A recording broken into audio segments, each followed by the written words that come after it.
तीनों प्रकार के ताप जो हमारे नष्ट कर देता है ये ग्रंथ, जिसे आदि व्याधि और उपाधि कहा गया है। आदि दैहिक, आदि भौतिक और आध्यात्मिक जो त्रिशूल है, जो तीन दुख है। इस जगत में तीन ही दुख है, चौथा दुख ही नहीं है। भगवान व्यास कहते हैं या तो व्यक्ति आदि से पीड़ित होगा, या तो व्याधि से पीड़ित होगा, या तो उपाधि से पीड़ित होगा।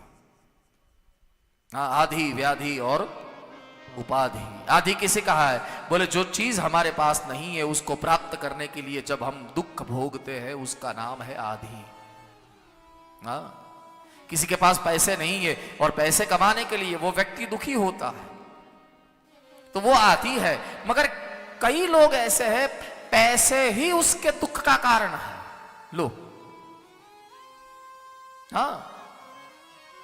किसी को पुत्र नहीं है और वो पुत्र प्राप्ति के लिए बहुत सी पीड़ाएं भोगे तो वो आदि है। मगर कोई कोई लोग ऐसे हैं जिसको पुत्र है वो ही उसका दुख है, तो वो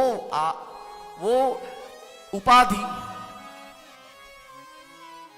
जो चीज हमें प्राप्त करनी है उसके लिए पुरुषार्थ, उसके लिए दुख भोगा जाए वो आदि, और जो चीज हमारे पास आ गई है वही हमारे दुख का कारण है तो उसका नाम है उपाधि।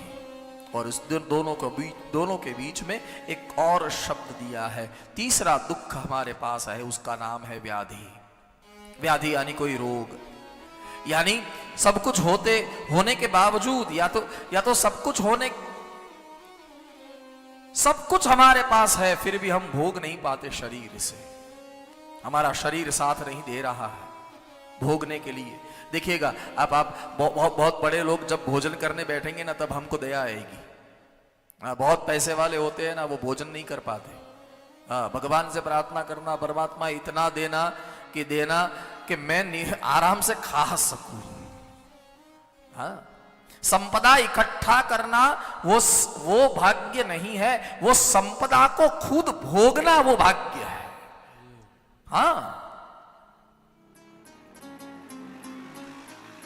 संपदा को भोगना। आजकल क्या है, संपदा है तो हमारे पास बहुत, मगर उसको भोग कहां पाते, कहां भोग पाते। हमारे शास्त्रों ने कहीं भी ऐसा नहीं लिखा कि आप पैसा मत कमाओ। कोई भी मुझे आके बताओ चलो कि हमारे शास्त्रों में कहां लिखा है पैसा कमाना पाप है, भाई पैसा कमाना नहीं चाहिए। नहीं, उल्टा ऐसा लिखा है 100 हाथ से कमाना चाहिए। शतम हस्तेन संकीर्ण। 100 हाथ से कमाओ, जितनी ताकत है उतना पैसा कमाओ अच्छे रास्ते से। फिर आप कहेंगे कि भाई जी बोल के गए थे कमाओ तो फिर कमाओ, जहां से भी आए वहां से कमाओ, ऐसा नहीं। धर्म के रास्ते से, विवेक के रास्ते से, अच्छे रास्ते से, जहां से पैसा आए कमाओ। कहीं नहीं ना लिखा है कि पैसा नहीं कमाना चाहिए। शतम हस्तेन संकीर्ण। मगर सामने ये भी लिखा है कि 100 हाथ से पैसे कमाओ, मगर जब खर्च करने की बारी आए तब 1000 हाथ से खर्च भी करो। सहस्त्रेण समारः। सहस्त्र यानी 1000 हाथ से कमाओ। और पैसे वाला वही कहा जाएगा जो अपने हाथ से खर्च करेगा। जो इकट्ठा करके बैठा है वो तो जो संभाल कर बैठा है वो तो चौकीदार है। जो सिर्फ कमा रहा है वो तो मजदूर है। सिर्फ कमा रहा है वो तो मजदूर है। जो इकट्ठा संभाल के बैठा है वो चौकीदार है। पैसे वाला तो वही हो सकता है, या तो पैसे वाला उसे ही कहा जाएगा जो अपने हाथ से खर्च करता है।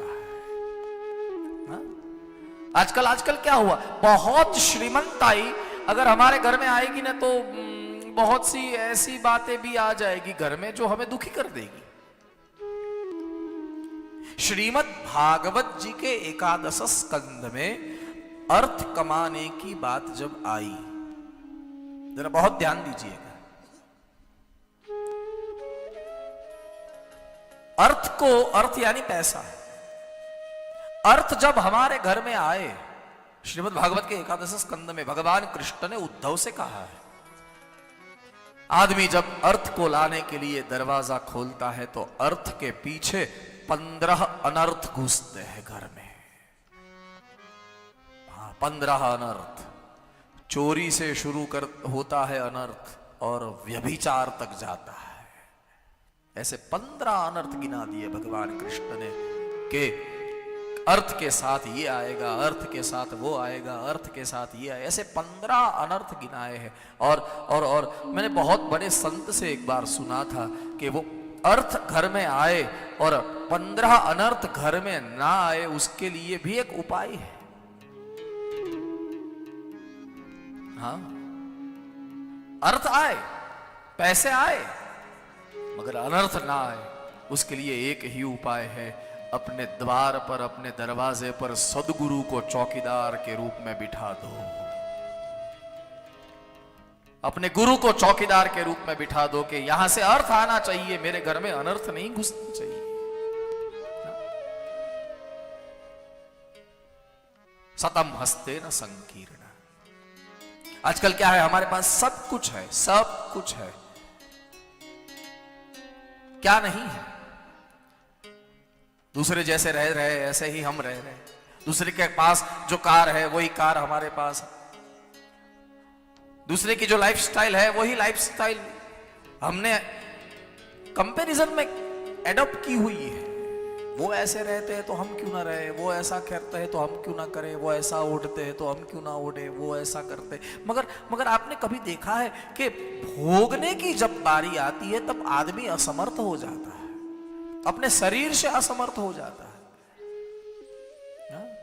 बड़े बड़े आदमी बहुत श्रीमंत होते हैं ना, उसको तो आप देखना सब, वो जब भोजन करने बैठे ना तब दया आती है। खाखरा खाते हैं, खाखरा, खाखरा में समझ में आता है ना, खाखरा ना, खाखरो, सुबह मसाले वाला खाखरा, दोपहर को बाजरे का खाखरा, चाय के साथ शाम को 4 बजे फिर प्लेन खाखरा। थाली चांदी की होगी मगर खाएंगे तो खाखरा ही, अगर समझ में आए तो।